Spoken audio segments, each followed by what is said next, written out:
I'm pretty much in the same boat. It's not quite as far, but the people who got me in this run, there's a big group, about 40. They're all rock climbers, apart from me. So they're going to be like up these walls, and I'm going to be like, pull me up. So they go and do it like on a Friday evening. I think once a week isn't enough, but it's quite a trek from here to go and do it. So I've tried Googling around here, but there doesn't seem to be anywhere around here that does it. So that's a bit disappointing. So we'll find something to do. We'll find something to do similar. I don't know, go and wrestle a cow or something. There's plenty of cows around here. What was the other one then? What will winning the impossible game get you for your life? Okay, so 90 for days. Me, for me being able to master my body, number one, will increase my confidence level, which will affect pretty much every area of my life, from showing up in the way I show up with people, and definitely the way I show up in business. In business, I'm really confident, but I read this quote somewhere, I don't know where it came from. It was about working out, and it was like, when you're at the table closing a deal, and you're in good shape, and you know that you can kick the other guy's ass, it just helps you close the deal better. Yeah, I liking that. I was liking that. So I was almost like ready to copy that. To be fair, like I do like that quote. Yeah, but it's good. It's the confidence, ain't it? It's just that. Yeah, it really is. That stance. And it's not about an egoic confidence, like I'm better than you by any means. It's just confidence in yourself. Yeah. And in today's marketplace, I teach this to all my students. Like, you cannot produce cash unless you're confident in yourself and have certainty in your ability to produce a result for that person. Yeah. So I think by us mastering our bodies, it just, again, helps us build up our confidence level to another level, which allows us to step into a more place of certainty. So we produce results with more certainty. And as a result, you're able to produce more cash. And if you can produce more cash, then you have more resources to be able to devote more time and more resources to these other areas of your body, through your relationships and your being. I mean, it's hard to do that without cash. It really is. Definitely.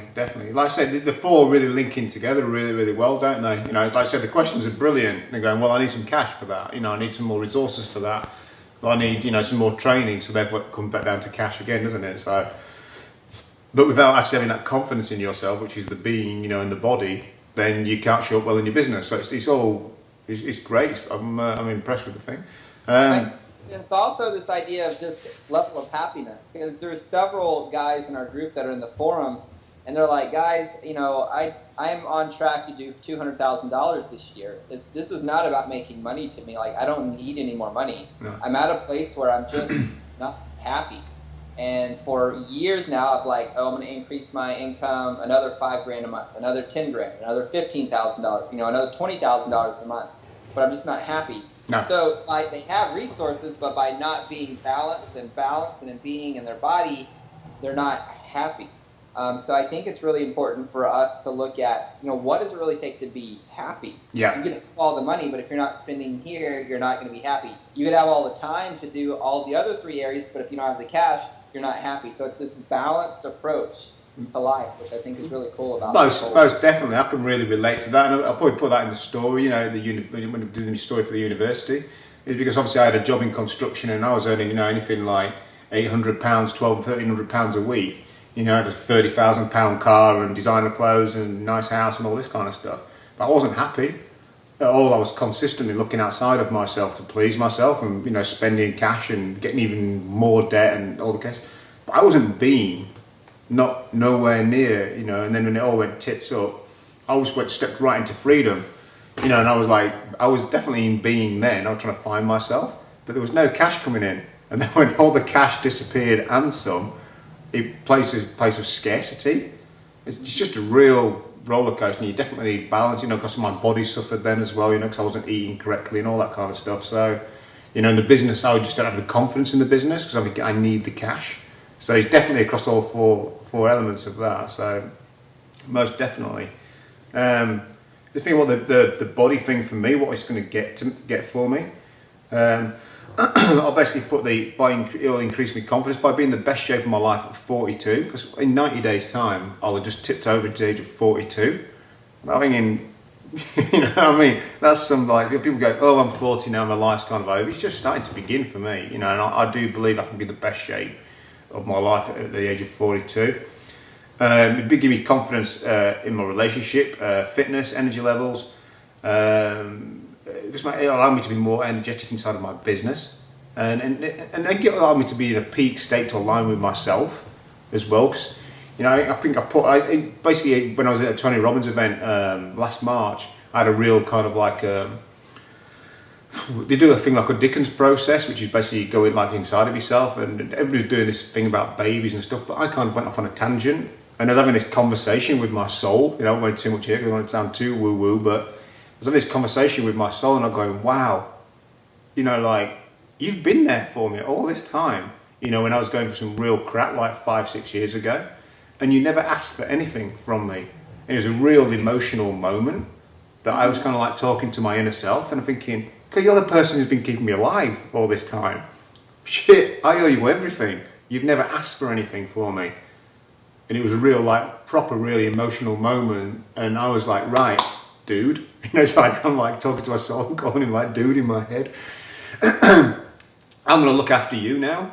I want to get my arse in shape. You know, I'm going to get the cash. I'm going to start, you know, creating better relationships. I'm going to get my body in peace. I'm going to stop drinking as heavily as what I do.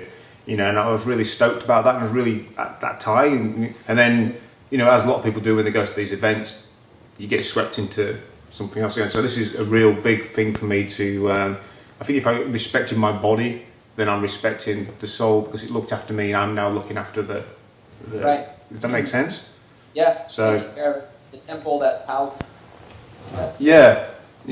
So that's really important for me. So the next one was for you then, roadblocks. What's the obstacles? What's your challenges? What's caused you to? For me, I get bored really easily. And so if I'm doing the same workout routine every day, and it's like this, I get bored. And I'm like, I don't want to do this anymore. I'm bored. And so I had to create some type of just different thing every day. And so P90X has kind of been good. And I have to be challenged. So I joined a little gym, and I was doing it. It was great, but I wasn't like physically exhausted by the end of it. And if I'm gonna work, I want to go like all in. You know, like sweat pouring. My body literally is like it's like ugh. Like I literally can't do anymore type thing. So P90X has been so far good for that, because it's changing it up every day, and it's super intense. So by the end of it, I'm just like, I'm done. So it's been good. So that's kind of been my roadblock, and that's how I plan to overcome it, is just by changing it up. Yeah. That's that whole thing. Cool. Mine been. I'm the same to a degree, you know, but I think the big thing for me, I didn't realize, it's more of an unconscious thing that was happening before. I believe I've dealt with this now. It was a thing of self-worth. So I would go all fired in, and I'd start running, or I'd start going to the gym and stuff, you know. Then you look at yourself in the mirror and going, hey, you're looking pretty good, like, you're looking pretty good now. Hey, you just tail off. And it's kind of like a mental thing that it took me a long time to realise that I think it was about self-worth. And I think there was definitely something about confidence, and the fact that when I became more confident, I attracted people into my life. And then, because of what's happened before in the past, really scared of getting like hurt and damaged, like emotionally again. So I stopped looking after myself, so I wouldn't feel as confident. So I wouldn't attract those people. Stupid stories in my head. But I believe I've dealt with that now.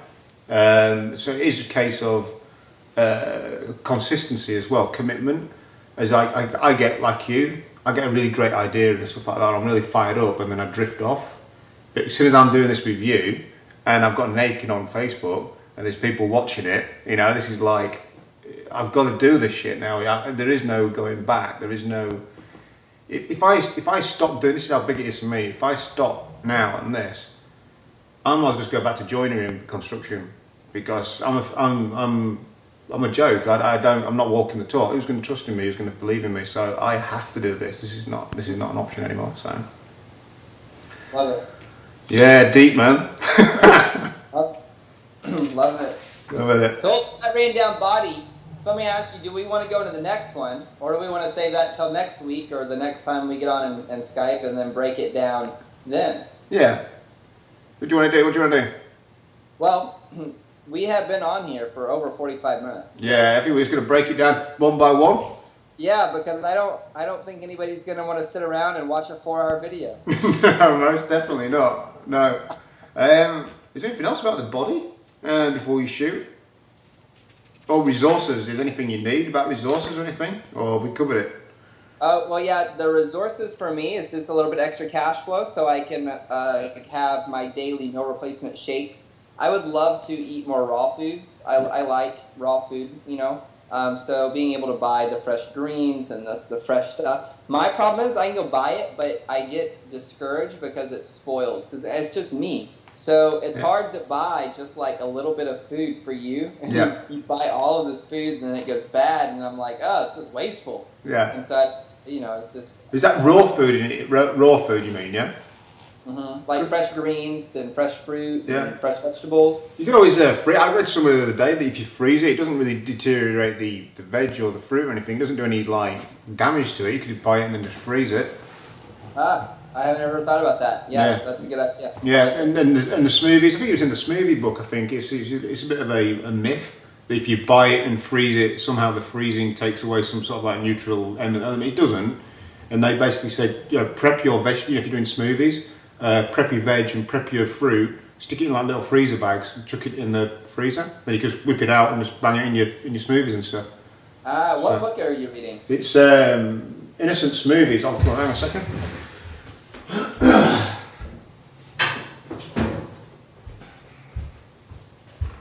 This is when we're going to advert mode, ain't it? Ta-da! This is the. Do you have those over in America? Innocent Smoothies? I don't know. There's Amazon. I bet Amazon has one. Yeah, I would imagine so. Yes, it's quite well renowned, isn't it? Amazon. Yeah. There's a ton of recipes in here, like smoothies, all thickies, finnies, all sorts of different stuff. So I even had you gotta laugh, like, because last night I thought, like, I woke up at 2:30 in the morning, and I thought, oh, I wish I could sleep. You know, I wish I could just turn my head off. And then I thought maybe I should go for a run. So the intuitive bit's going, I should go for a run, and my head's going, don't be stupid. It's 2:30 in the morning. You know, it's going to be really dark around that park. And I thought, I need some motivation. So I watched a Rocky montage of him training. And then I thought, when I came back, I thought, if he can do it, I'm going to go and do it. You know, so I'm like, I have my music on, pounding around thinking of like Rocky Balboa. And got scared by the twig. Oh my God. And then when I got back, I actually had, for the first time, a raw egg in a smoothie. Ah, yeah. Yeah. Couldn't taste it. Okay, that's good. I'm still alive, so it's pretty good, man. So yeah. So I think we should watch. We'll leave it there for the next time, and then we'll see how we get on, and then we can do the next element, can't we? And we can just like check in and see what we're doing on that. Yeah, I think that's a good idea. Yeah. It might just be nobody might watch this. It might just go, those guys are dicks. Possibility. Until we get the body beautifuls obviously on Facebook, and they'll go, what are those guys doing? Yeah. That's it. Yeah. Cool, man. Right.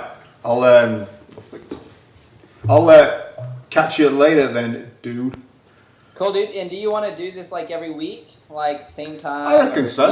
And use it as, even if we don't even post it live, doesn't matter. Maybe it's just like our little journal entry for the week or something like that. Yeah. I mean, we could just bang it up on YouTube or something, can't we? And just see what happens with it. You know, there's no. I think just go with it rather than than edit it or anything like that. Just stick it up there and just see what happens. Really, you know. Sure. When we're famous, this video might be worth something.